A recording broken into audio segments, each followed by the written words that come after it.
सकती सुनो। गिरामी कदर सामीन, आपने एक और मेराज रबानी की बदयानती और ख्यानत का मुजाहरा किया।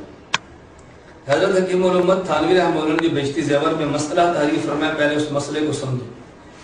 मसला ये है, एक औरत वो है जो हाइज़ा है, या एक औरत वो है जिसका वजू नहीं। कुरान करीम ये मिसाल के तौर पर सामने मौजूद है। अहले सुन्नत वल जमात का मसलक ये है, नापाक बदन के साथ कुरान करीम को छूना गुनाह है। लेकिन अगर नापाक हो, उसकी सूरत क्या है, औरत उसको हैज आ जाए, औरत हो या मर्द हो और बेवजू हो, और कुरान करीम को छूना चाहे, कुरान करीम को बगैर किसी गिलाफ, बगैर पर्दे और बगैर किसी हाइल के मुहदिस नापाक बदन वाले शख्स के लिए, खा उसका वजू ना हो, खा वो जुम्बी हो, खा औरत हाइजा और निफास वाली हो, उसके लिए छूना जुर्म है।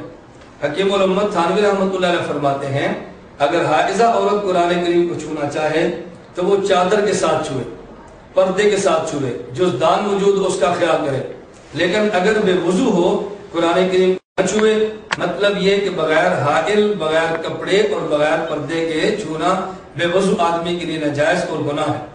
अब हकीम उल उम्मत थानवी रहमतुल्लाह मसला तो ये बयान किया, लेकिन मेराज रबानी ने बदयानती और ख्यानत का मुजाहरा यूं किया। क्या कहते हकीम उल उम्मत थानवी फरमाते हैं, हाइजा औरत के लिए तो कुरान करीम को छूना जायज है, और बेवजू के लिए कुरान करीम को छूना जायज नहीं। भाई हज़रत हकीम उल उम्मत थानवी जो मसला बयान फरमाते हैं वो मसला समझो।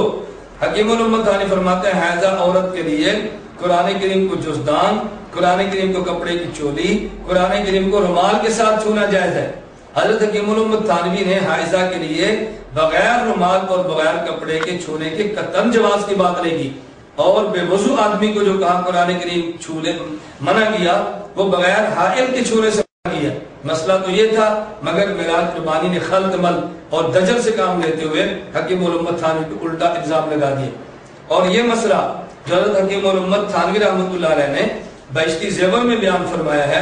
इसी मसले को सऊदी बहुत बड़े आलिम ने इसी मसले को इसी अंदाज में लिखा, और ये सऊदी आलिम जिसे शेख सालेह फौजान कहा जाता है, ये सऊदी आलिम वो हैं जो मशहूर सऊदी आलिम हैं और डॉक्टरेट तक की आला तालीम हासिल की है, और सऊदी अरब की दर्ज ज़ैल आला कमेटियों के मेंबर हैं। दारुल इफ्ता की फतवा कमेटी, राब्ते आलमी इस्लामी की फिका कमेटी, हयातुल किबार उलमा के रुकन, और ये वही सऊदी सालेह फौजान शख्स हैं कि अगर डॉक्टर लुकमान सल्फी को चंदा लेने के लिए इसी सालेह फौजान की तस्किया और इनके रुके की जरूरत पड़ी है, इनको इन अलकाबात से याद किया है।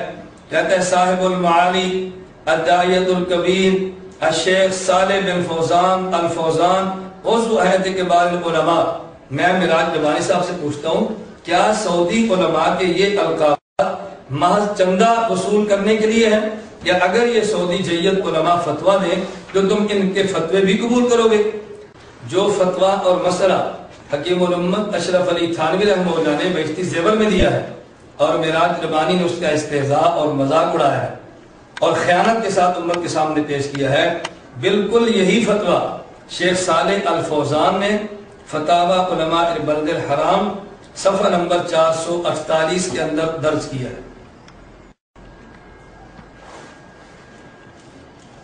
इसमें शेख सालेह फौजान कहते हैं, हवाज़ा बित्तिफ़ाक़िल आइम्मा अन्नहु ला यजूज़ु लिल मुहदिस हदसन असग़र औ अकबर अन यमुस्सल मुसहफ़ इल्ला मिन वराइ हाइल कअन यकूनल मुसहफ़ फ़ी संदूक़िन औ कीसिन औ यमुस्सुहु मिन वराइ सौबिन औ मिन वराइ कुम्मिही। ये उलमा का इत्तिफ़ाक़ी मसला है कि कुरान करीम को बगैर हाइल के छूना जायज़ नहीं। हाँ, अगर हाइल में हो, थैली में हो, तो फिर कुरान करीम को छूना जायज है। तो जो फतवा हकीम उल उम्मत थानवी रहमतुल्लाह ने बयान फरमाया, यही फतवा शेख सालेह फौजान ने बयान किया। तो मैं कहूँगा जनाब से, तेरा सऊदिया में आप एक मजलिस मुनक़िद करें और एक वीडियो बयान शेख सालेह फौजान के खिलाफ भी करें। क्यों? वही मसला हकीम उल उम्मत थानवी बयान करेंगे, उनके खिलाफ तुमने वीडियो में बयान रिकॉर्ड कर दिया, यही फतवा शेख सालेह फौजान देंगे, इनके खिलाफ तुम्हारी जुबान हरकत क्यों नहीं आती? सालेह फौजान के खिलाफ बोलने से सऊदिया से लिए जाने वाले चंदों पे हरफ आएगा, سعودیہ سے لے جانے والے پیسے پر حرف آئے گا، تو جب چندہ لینا ہو پھر انہی کا القاب لکھو، مسئلہ بیان کرنا ہو حکیم الامت تھانوی کو تنقید کا نشانہ بناؤ۔ یہ بددیانتیاں اور یہ خیانتیں معراج ربانی کو مبارک ہوں۔ میں اپنی سادہ لو اور محترم سامعین سنیوں مسلمانوں سے گزارش کروں گا، آپ حضرات ان کے دھوکوں سے بچے اور ان دلائل کو سامنے رکھتے ہوئے ان کے بیانات کو سماعت فرمائیں تاکہ اللہ کے دجل اور فریب سے آپ حضرات کو روزہ دار بھولے سے خامند سے ہم بستر ہو جاوے، کوئی عورت بھولے سے روزے سے ہے اور بھولے سے شوہر سے ہم بستری ہو جاوے تو اس کا روزہ نہیں جاتا ہے۔ میں کہتا ہوں کھانا پانی آدمی بھولے سے کھا لیتا ہے، لیکن یہ کاریکرم بھولے سے ہوتا ہے؟ یہ میں سمجھتا ہوں مظفر نگر دیوبند والوں کی عجیب الٹی چال ہے۔ ارے اگر بیوی کو یاد نہیں رہا تو مرد کو تو یاد رہے گا کہ میں روزے سے ہوں، ہے کہ نہیں؟ یہ سوال، یہ مسئلہ شیخ، یہ مسئلہ ہے ابو ماجد، یہ حکیم الامت کی پڑیا۔ مجھے ہنسی آئی کہ یہ کام بھولے سے ہوتا ہے۔ گرامی قدر سامعین، ابھی آپ حضرات نے استہزاء اور مذاق سماعت کیا معراج ربانی کا۔ میں یہ سمجھتا تھا کہ شاید یہ جاہل اور خائن ہے۔ اس گفتگو سننے کے بعد مجھے اندازہ ہوا کہ یہ خائن اور جاہل کے ساتھ مسخرہ بھی ہے۔ ہمارے یہاں پنجاب میں کہتے ہیں بے روپیہ ہے، بلکہ ہمارے یہاں پنجاب میں کہتے ہیں مراسی اور ڈوم ہے۔ یعنی علماء کی بات کو نقل کر کے استہزاء اور مذاق اڑانا اور پھر مجمع کو خطاب کر کے بات کی جا رہی ہے۔ مسئلہ جو اس نے بیان کیا وہ آپ نے سماعت کر لیا ہے۔ حکیم الامت حضرت تھانوی رحمۃ اللہ علیہ نے بہشتی زیور یہ صفحہ نمبر 226 پہ یہ بات نقل کی ہے، مسئلہ موجود ہے، لیکن معراج ربانی صاحب مذاق اور استہزاء کے ساتھ یہ بات کہتے ہیں بھلا بھولے سے بھی جمع ہو سکتا ہے، کھانا پینا تو بھول کر ہو سکتا ہے، بھلا یہ جمع والی کاریگری یہ بھولنے سے ہو سکتی ہے۔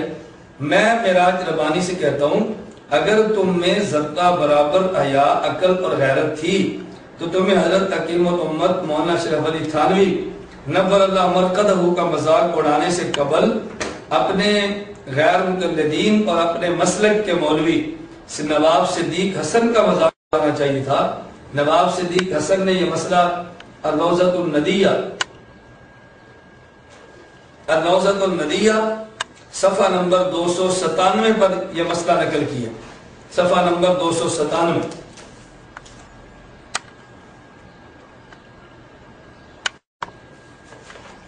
نواب صدیق صاحب کہتے ہیں وَهَكَذَا الْجِمَاعُ لَا خِلَافَ فِي أَنَّهُ يُبْطِلُ الصِّيَامَ إِذَا وَقَعَ مِنْ عَامِدٍ وَأَمَّا إِذَا وَقَعَ مَعَ النِّسْيَانِ فَبَعْضُ أَهْلِ الْعِلْمِ أَلْحَقَهُ بِمَنْ أَكَلَ أَوْ شَرِبَ نَاسِيًا۔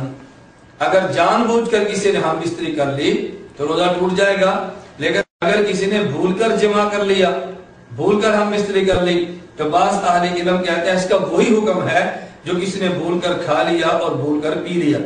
تو معراج ربانی کہہ رہا تھا بھلا آدمی بھول کر کھا پی تو سکتا ہے، بھول کر یہ کام بھی کر سکتا ہے، اور پھر مذاق اڑا حکیم الامت مولانا تھانوی کا۔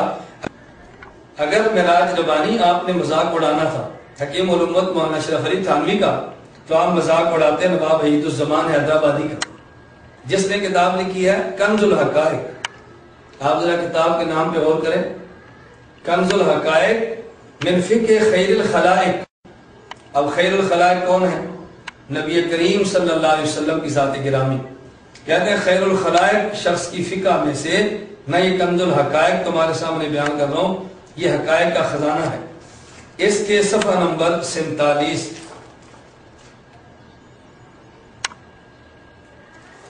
صفحہ نمبر 47 پہ باب کہیں گے باب ما یفسد الصوم وما لا یفسدہ۔ اب کہتے ہیں ان اکل الصائم او شرب او جامع ناسیا، اگر کسی شخص نے روزے دار نے کھا لیا یا روزے دار نے پی لیا یا روزے دار نے بھول کر ہم بستری کر لی، حکم کیا ہے؟ لم یفطر۔